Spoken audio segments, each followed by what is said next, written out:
The first thing I want to establish for you is this, that the most valuable thing in the world is the truth. It is the most valuable thing in the world. Winston Churchill, talking about all that goes on in warfare, made the comment that the most valuable thing in the world is the truth. He said, in fact, it is so valuable that oftentimes it is protected by a bodyguard of lies. The most valuable thing in the world is the truth, said Churchill. It is so valuable that oftentimes it is protected by a bodyguard of lies. And Churchill was saying that in the light of intelligence and counterintelligence context. That if your enemy knows your plan and knows what the truth is, that it is deadly to you, and therefore you often camouflage it with a bodyguard of lies to deceive the enemy. Natan Sharansky, one time Justice Minister of Israel and one time a victim of the Gulag and put into solitary confinement in the former Soviet Union. When he went back to the Soviet Union some years ago, along with his wife, he asked if he could revisit the prison where he was housed. And it was in solitary for many, many years, I think. And he left his wife outside because he said, I want to go in here alone. Because it was here I really found myself, all alone, with no outside voices. And when he came out, he asked if he could go and lay a wreath at the grave of Andrei Sakharov, the man who gave the Soviets the atomic bomb, because he wanted to make a point. He went to the grave, and after he laid the wreath, Sharansky said this. He said, Mr. Sakharov, the physicist, made this comment before he died. He said, I often thought that the most powerful weapon in the world is the atomic bomb. Quoting Sakharov. I often thought that the most powerful weapon in the world is the atomic bomb. He said, I have changed my mind. The most powerful weapon in the world is not the atomic bomb. The most powerful weapon in the world is the truth. That is only true, I might tell you, if life is not merely temporal, but eternal as well. What is the point if you tell the truth in your 70 years and 10, but lose your life in the process and there is nothing beyond the grave?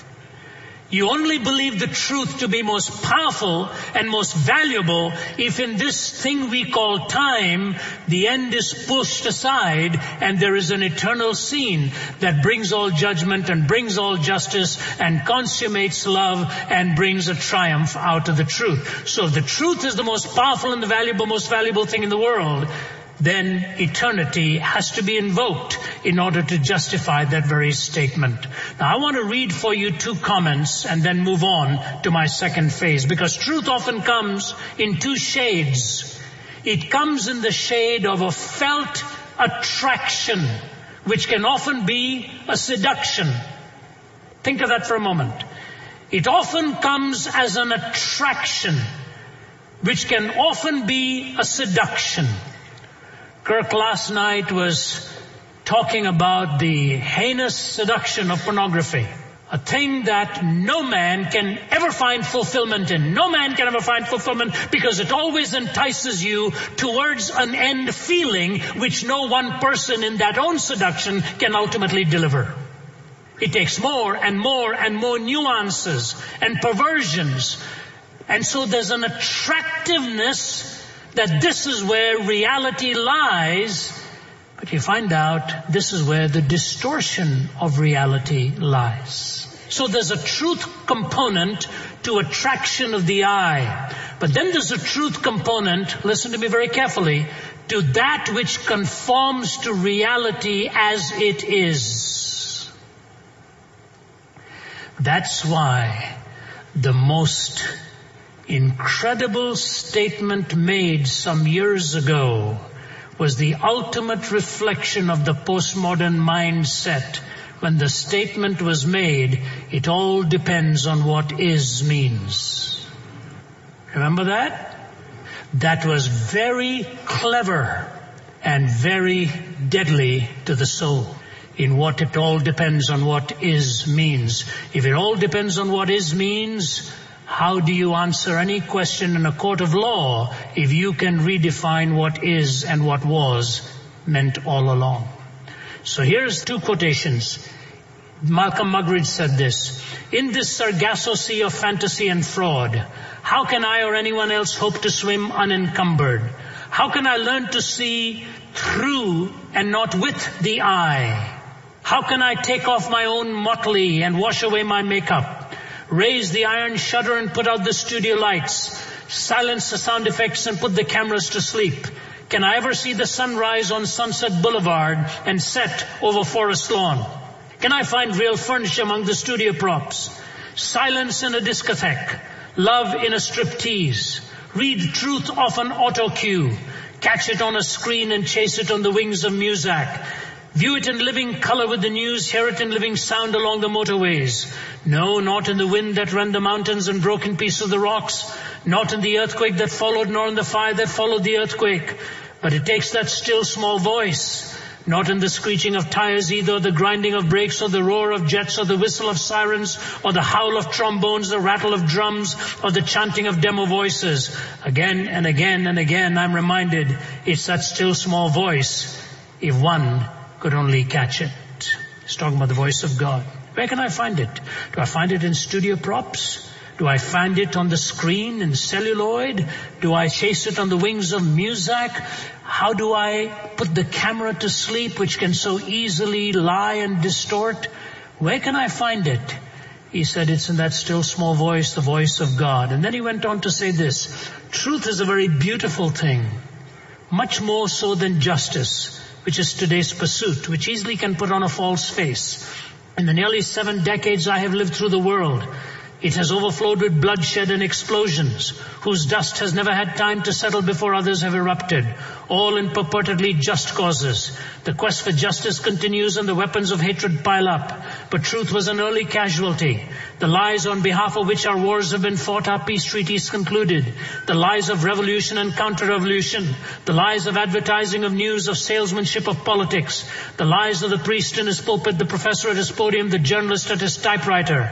The lie seems to be stuck like a fishbone in the throat of the microphone. The handheld lies of the prowling cameraman. Ignatius Salone told me once how, when he was a member of the old Comintern, some stratagem was under discussion, and a delegate, the newcomer who had never attended before, made an extraordinary observation that if such and such a statement would be made, it ought not to be made because it wouldn't be true. There was a moment of dazed, stunned silence, and then everyone began to laugh. They laughed and laughed till tears ran down their cheeks and the Kremlin walls seemed to shake. The same laughter echoes in every council chamber and cabinet room. Wherever 2 or more are gathered to exercise authority, it is truth that has died, not God. Now there, he is not talking about mere seduction of the eye. He's talking about what conforms to reality as it is. And he says the lie seems to be stuck like a fishbone in the throat of the microphone. And so what I say to you as I begin my talk, the most important question about God hinges on a fundamental question about truth. What is true? You can make an argument for almost anything you want to in this world. You could even make an argument that square circles actually exist. I remember a guy at the University of Florida, Gainesville, walked up to the microphone. We've got this on video.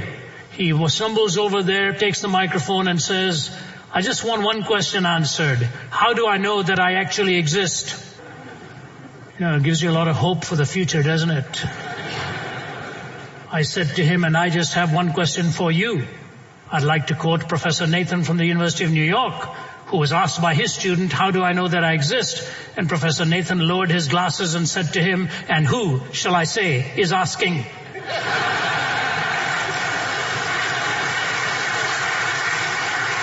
Can you really deny your existence without affirming it at the same time? And so the question of God oftentimes can get bogged down in argument, but there are some inescapable realities which the person running from God cannot run far enough away from.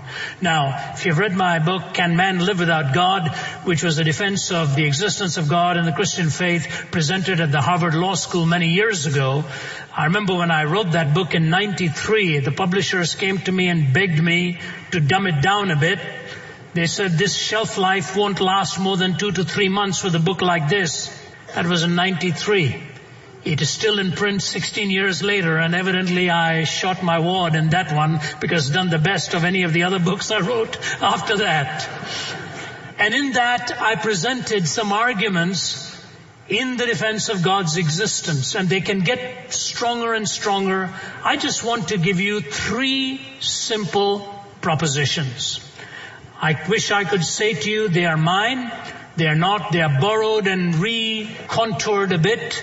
But Professor Dallas Willard, who is teaching philosophy at USC, was brilliant in this argument, and he's written extensively on this. Professor Dallas Willard gives what he calls a 3-stage argument that points you to the existence of God.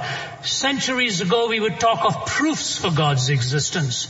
We had a thing called the cosmological argument, which moved from cause to effect. And if the universe is an effect, the only cause that could explain it would be an infinite, all-powerful being. Thomas Aquinas in his cosmological argument.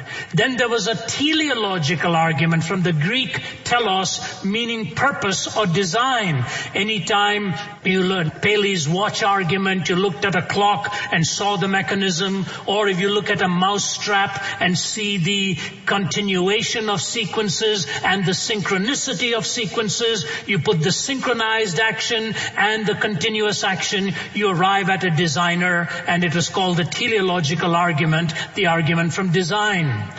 The third was an argument which is still, I think, the most powerful, that a moral argument for the existence of God. Moral realities only exist if God exists. Moral realities do exist, therefore God exists. That's the way the argument goes. Moral categories only exist if God exists. Moral categories do exist, therefore God exists. And the moral argument is the most difficult for the atheist to shake off, because how does an amoral universe through non-moral processes end up with a moral framework? How do we think primordial slime cannot properly engender why it is wrong to torture babies? Especially since evolution is built on the notion of the destruction of the weaker. In other words, we would never even be here if it weren't for the fact that nature is red in tooth and claw. So the moral argument still sort of hangs like a shadow that we cannot get rid of. May I suggest to you, that's why books like the Da Vinci Code are written. Because they want to take the moral attack on Jesus. They've never been able to do anything else to hit at him. If they really wanted to morally attack somebody, why don't they go and look for the polygamy of some self-styled prophets? Why don't they go to some writings in the Hindu scriptures where Krishna is shown to be this playboy? Why don't they go after that? No, they've got to find some such thing, that Jesus ended up with Mary Magdalene. And, all the books that are written on Mary Magdalene, she had to have been superhuman to have ended up in all the places that she has on the books. But the point is, they want to hit at the moral reality of Jesus Christ. And then there's a more confusing one. But I want to take you through Dallas Willard's 3-stage argument and then get to some smoother areas. I promise you this will smoothen out a bit. First stage of the argument is this. They are hard to understand as it's worded, but I will explain it. However, concrete physical reality is sectioned. No matter how you break it down, the result will always be a state of affairs which owes its being to something other than itself. No matter how you break down physical concrete reality, it will never have the reason for its existence in itself. It will only point you to something else as the cause of its being. There has been not one bit of evidence in this world which will demonstrate to you that there is a physical quantity existent which actually is uncaused and eternal. It isn't. And once the Big Bang Theory came into being, It tells you that the universe actually had a beginning. So the Big Bang Theory actually implies that the universe hasn't eternally existed. So the physical realities, however sectioned, never explain their own existence. They have to go to something outside of themselves. Which means at least this much, that if there's anything in this world that would explain its own existence, it would have to be something that's non-physical. It's a very safe inference, because there's no physical concrete reality that explains its own existence. Stage 1. Stage 2 is this: no matter where you find intelligibility and specified complexity, you will always see intelligence behind it. What do I mean by that? You will never ever be convinced by anybody's argument that a dictionary developed because of an explosion in a printing press. Why is that? Because of the nature of the intelligibility of language. If you were to walk onto a totally new planet and you were to see 10 million stones arranged in a perfect triangle, you may deduce that over 15 billion years, something happened on the surface of that planet to make a perfect triangle over these millions of stones. You may be able to deduce that. But if your name is Andrew and you take 10 more steps and you see a piece of paper and it says, "Hello, Andrew. I've been waiting for you. What took you so long?" One line, and you will never conclude in 15 billion years that happened because of some demographic shift or some geological shift on the surface of that planet. Why is it? Because there is an intelligibility to what you have just seen. Now, I want you to follow a very important point that I'm making. This is not an argument from design, which is the teleological argument. You look at a dictionary and you say to yourself, somebody had to write it. You look at a mousetrap and say somebody had to build it. You look at a jumbo jet and say it didn't happen because of a tornado in a junkyard. Somebody had to put this together. You don't assume such things because there's a component factor, a sequential factor, and the time factor. All of them are woven in. That's an argument from design. My question is this. This is not the argument from design I'm presenting, as Dallas Willard suggests. This is an argument to design, that prior to any one of this coming into being, there had to be the raw material from which such design was even possible. You can look at a baby and say this is an argument from consummation of a husband and a wife bring this baby into this world. That's an argument from effect. The question is, why is it possible that by the combination of what the husband and the wife bring in that consummate union, it is even possible for a life to come into being? That is the argument to design. You can't get a dictionary if there is no alphabet. You can't recognize a sequence unless you know the order of the alphabet. You cannot even use language without an understanding of the laws of the grammar and the alphabet. All of them pre-exist in some form to pull them all together to make comprehension possible. And so when we talk of things like love and sexuality and procreation and empiricism and logic and all of that, there is a pre-configuring making all of this possible. It is the argument to design. Naturalism does not give us that. We've got a huge gap in just saying this is the way it was. That kind of argument would never work in a court of law. So stage number one, no matter how you section physical concrete reality, you will always find a state of affairs where it doesn't explain its own existence. When you see intelligibility, you always assume intelligence. And the third stage is a very simple stage, and that stage is the profound stage over which I want to spend the rest of my time. The course of human events, historical, social, and individual. The course of human events, historical, social, and individual, within the context of extra-naturalism. I've not yet said supernaturalism. Of extra-naturalism and of a plausible cosmic intellectualism. It is plausible to talk of a mind, and by the way, that's why people even like Einstein didn't get off clearly on theism, but they did start to posit a mind. Einstein may have been pantheistic. It was about quantum theory that Einstein made the comment, God does not play dice. He said it's not totally random. There's a mind. Many scientists of that ilk will posit some kind of mind. They're not sure what it means. They're not ready to get off at a theistic framework a la Christianity. But they say you cannot explain a physical universe alone because no physical quantity explains its own existence. You cannot just say intelligibility happens this way in its effect because there has to be the predisposing component factor to bring about intelligibility. And then you study the history of humanity and the social scene of humanity and the struggle of humanity, and you begin to see where the Christian message stands tall. The course of human events, historical, social, and individual. The course of human events, historical, social, and individual, within the context of extra-naturalism.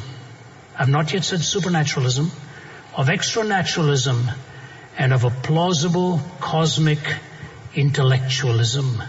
It is plausible to talk of a mind, and by the way, that's why people even like Einstein didn't get off clearly on theism, but they did start to posit a mind. Einstein may have been pantheistic.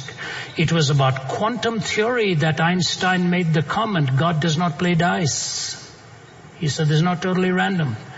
There's a mind. Many scientists of that ilk will posit some kind of mind.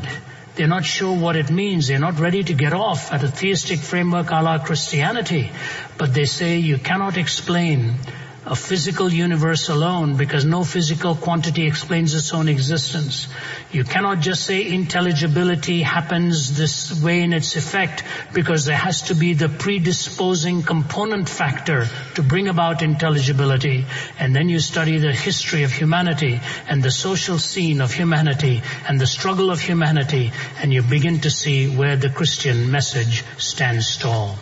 And with that as the first and 2 points, I want to now move to Jesus Christ, why I believe he brings this all together for us. And obviously we'll only hint at it. We can't give you overwhelming content on this. First one, he is the only one I know of all claimants to divine and prophetic status who explains the human condition that corresponds with reality.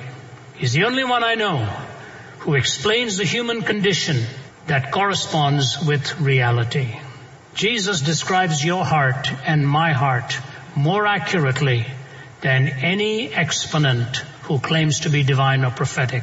His description of your life and my life as a vertical transgression and falling short, sin, is the most real point of understanding. Have you ever noticed that in the Garden of Eden, there was only one prohibition? It would be nice if we had a legal system that had only one prohibition. One of these days we might. We might have the shortest IRS form we've ever envisioned. What did you make? Send it in. Just be no other sub-points needed. I'm sorry to digress. But here it is. There's only one prohibition. You can do whatever you want, but do not eat of the knowledge of the tree of good and evil. Do you know why that was so? Very profound. Because in the day that you do that, you shall become as God, knowing good and evil. It should really be said, in the day you do that, you will play God, defining good and evil. That's what it means. The one prohibition was don't play God. Because in the day you do it, you will die. You will kill the very purpose for which you were created, to have communion with God, not to become God. Now when you get on the plane, they'll say something like this: smoke devices, smoke detectors are in the washrooms here or restrooms or whatever it is. Do not touch, tamper, disable, disconnect or destroy. And you say, what? Do not touch, tamper, disable, disconnect or destroy. Why 5? Because it is possible that you could tamper with it without destroying it, but somehow disable it. And so they put all of these things in so you don't think of doing any one of those things. What happened when one law was broken? We have to have thousands upon thousands of laws, each of which dies the death of 1,000 qualifications. I had a man who talked to me as to why he didn't believe in God. I featured him in my book. He came and sat down from me and he said he used to believe, he doesn't anymore. Married the girl he loved, went to a university and attended it, and was very happy there, but began to have his doubts and lost his belief in God. But then he told me he was a member of a political party. That political party actually has only one injunction, and that is this, that you do not initiate fraud or violence. Nothing else. They don't want any other laws, just that one. You do not initiate fraud or violence. So he said he didn't want a complex life. Life is incoherent as he saw it, disavowed God, wanted to become part of this political party, pursuing it. I said, I find this fascinating, absolutely fascinating. I said, so that's the only law you want? He said, yes. I said, when you married the girl you're married to now, your wife, did she know you in your heart had disavowed your faith? He was shocked. Sitting in my office, he said to me, no. I said, don't you find it fascinating to yourself that you had only one law and you couldn't live by it? You initiated fraud. I said, the one you're married to did not know what was going on in your heart about the very thing that is most important to her. This is what I mean by sin. It violates even the most basic things because we try to smoothen the bumps by making it seem horizontal when actually the problem is a vertical one. We play God. That's it. We want to play God. As Alexander Pope said, we've snatched from his hand the balance of the rod. We have rejudged his justice. We've become the God of God. If any one of you has ever been into Auschwitz, I'm reading a book now that's absolutely brilliant. It's on the absoluteness of music. It's written by a professor who was our host in Hong Kong. He's an expert, great expert in Beethoven, did his studies in England. He's a Chinese gentleman from Hong Kong. And he's talked about the absoluteness of music. I was reading some of the chapters today, fascinating. And one of the things he said that centuries ago, because music was so pure, people listening would be absolutely silent. They did not even whisper because they wanted to hear every chord. If you ever talk in a symphony, you're out of there. Somebody turns around and looks at you like, what are you doing in this auditorium? That harks back to the day where there was silence. When you walk into Auschwitz, you're silent. You know why? Because it shows you what happens when there are no absolutes. It's a veritable hell. And Hannah Arendt wrote the book on that and talked about all that happened. And while she herself was quite a liberal-minded person, she talked about it, the trivializing of evil. And we often refer to the Holocaust as when hell was in session. You can walk into the gas chambers. You can walk past thousands of little suitcases where babies and where children were abused by the doctors, experimenting on them. You can see where they were obliterating them in the gas ovens at the rate of 12,000 every day. When I wrote my book on Jesus Talks to Hitler, I got right into the hall, the judgment hall of Nuremberg. And ironically, if you walk into the very judgment hall of Nuremberg today, do you know what stands behind the tribunal on the wall? The 10 Commandments. And the men who brought hell into session, murdered by the millions. Now, you don't know how to murder. I want to ask you, look at your heart. Has Jesus described it accurately? Out of the heart of the issues of life, lust, greed, pride. I've been in the ministry 30-some years. Every day I pray like Billy Graham said he used to pray. God, please let me not do anything today that'll destroy all these years of what I've tried to stand for your name. And you see your own heart again and again and how it is taunted and tempted and seduced. And you realize Jesus told you the story of his own challenge in the wilderness to remind us how to withstand the wiles of the devil. Corresponds to reality. Secondly, not only does he describe condition as corresponds to reality, this is absolutely defining for me. His provision for my malady. The longer I am a Christian, the more I see that there is only one place in the world you will find this answer. You'll never find it in Hinduism. You'll see them hinting at it. In fact, in the latest of the Hindu scriptures, the Gita, which Krishna is doing most of the instructing, posing as a chariot driver, he's instructing Arjuna on his way to the battlefield. Arjuna is having a struggle because he's fighting with his own brothers and going to have to kill his brothers. And Krishna is giving him some metaphysical answers why it's okay, that life is a leela, it's a drama. And one day when the curtain is pulled down, we'll all be friends behind the screen. But right now the play has to go on. But even in the Gita, the most fascinating thing is Krishna uses the word Prajapati. Prajapati literally means the sacrifice, and he talks of the need for the Prajapati, but there is no Prajapati provided in there. There is a sense of atonement presented in all of the religions as a need for it. It is only in the Christian faith that the atonement is actually provided for you and me. Now, I want to put a couple of stories and illustrations back to back here to try to sustain this point and then move on quickly. Some of you may have heard me tell this story, and please pardon me for it, but it was such a moving moment for me.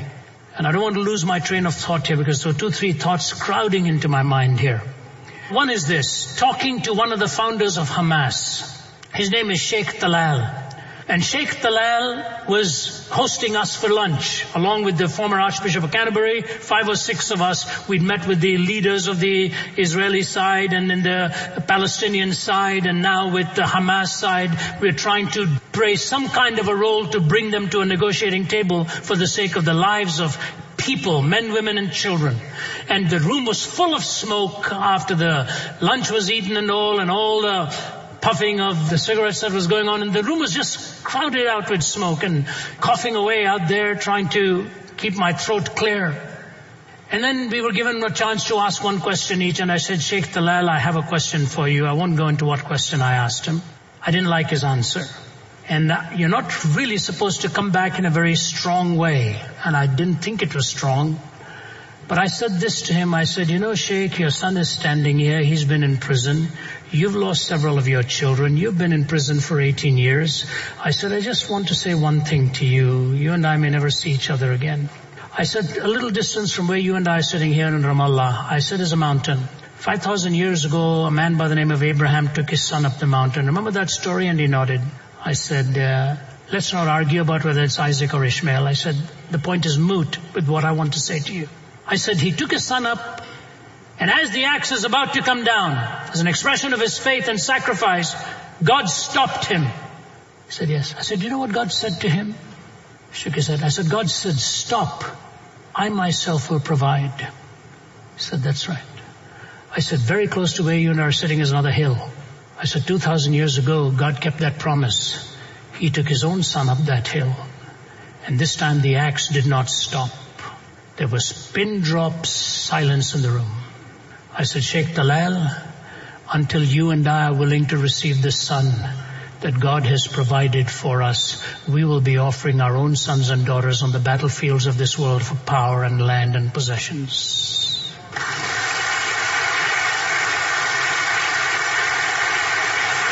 You know, nothing was said after that. Meeting came to an end. It was time to leave anyway. And the Archbishop came, and as we were walking down the steps, he pulled me close to him. He said, Ravi, that was of God. I said, I sure hope so. And as we were about to get into the SUVs there parked with all of the protection we had, the Sheikh came over to my side, and he's a very strong man, and I'm not. I've got metal rods holding me up. True, with back surgery. I was so afraid when he came towards me, if he'd give me a bear hug, that would break everything in me, you know. But he pulled me close and hugged me and kissed me on both sides of the face. He said, you're a good man, doctor. You're a good man. I hope I see you again someday. Let me tell you a sequel to this, which happened this year in March. My colleague and I, we were holding meetings in Damascus, Syria, and the sheikh, the leading Shiite sheikh, Cleric Hussein, I can give his name because I asked permission for it, wanted to have a dialogue, and we dialogued for 3 hours.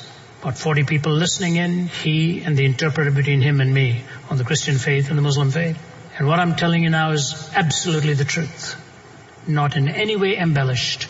After I'd finished explaining to him what the cross really means in the gospel, because the Muslims deny that Jesus actually died, here's what Sheikh Hussein said. Very gentle man. I was so impressed with the genteel spirit he had. He kept calling me professor the whole time. Finally, he leaned over in his soft voice with the interpreter between us. He leaned forward like that, looked at me, said, "Professor, maybe it's time for us Muslims to stop questioning if Jesus died on the cross and to start asking why he died."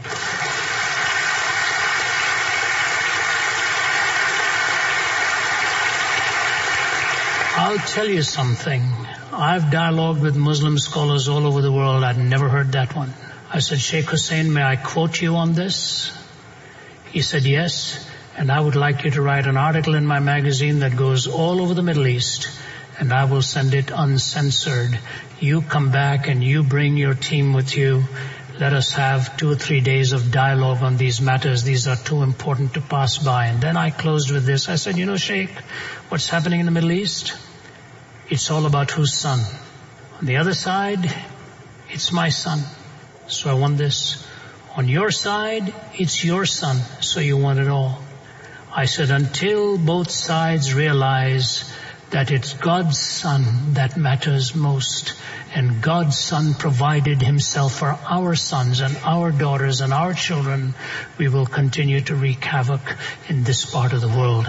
Only when the Son of God is acknowledged for who he is do all these things fade into a secondary and tertiary status, because what is supreme then is the kingdom of God and what God has provided for us in his Son. You grab on to that truth, it will change your life.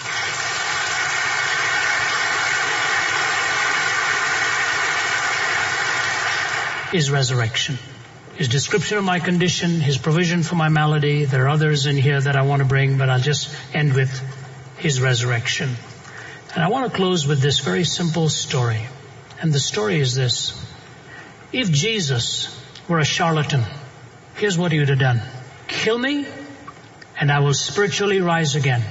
You'd never be able to prove him false. How do you prove a spiritual resurrection false? There's no way to prove it. It's an intangible. It's not in the realm of the concrete anymore. But he said something that at least made his claim falsifiable, if it were false, by saying, "I will bodily rise again." His claim to the physical resurrection is the ultimate testimonial that he was not about to fake people. He was going to demonstrate to them the tangible evidence of the resurrection from the dead. And that, to me, is one of the supreme examples of how our Lord worked with people. He was not about to pull the wool over their eyes. He was to open their eyes and show them where real blindness actually lay. So when you see his description of my heart living in this concrete body of mine, when you see his provision for the malady in the actual physical expression on the cross that gave me the transcending spiritual truth behind it, becoming the Prajapati, the sacrifice for you and for me. And then with all that went on in those intervening months and years, ultimately to rise again from the dead, I see in him the only hope there is for mankind, who will put time into perspective and open up eternity to reveal to us that truth actually mattered. Truth actually mattered. 2 thoughts and 2 illustrations. Billy Graham once told us in a room that he was visiting Konrad Adenauer after the rubble of the war was in the land. And he was in the Chancellor's room, and Konrad Adenauer looked at him and said, "Mr. Graham, do you believe Jesus really rose from the dead?" Billy Graham said, "If I didn't believe that, I would have no gospel to preach." He said, Mr. Adenauer got up from where they were sitting, walked over towards the window, looked outside, and he said this, "Mr. Graham, outside of the resurrection of Jesus Christ, I know of no other hope for mankind." He's right. He'd seen hell in session. And I close with a one-liner that has meant an incredible amount to me over the last few months. When a friend of mine lost her father, I wrote to her and I said, "I just finished reading Lewis today, C.S. Lewis, who made this comment. Listen now." He said, "You don't have a soul. You are a soul. You have a body. You don't have a soul. You are a soul. You have a body. What a profound statement that affirms my transcending reality beyond this physical, and yet reminds me that the physical is a concrete expression in which I am called to live now till the day He gives me the glorified body. The 3 stages of argument: the first, the nature of truth, correspondence and coherence. Then 3 stages of argument for the existence of God.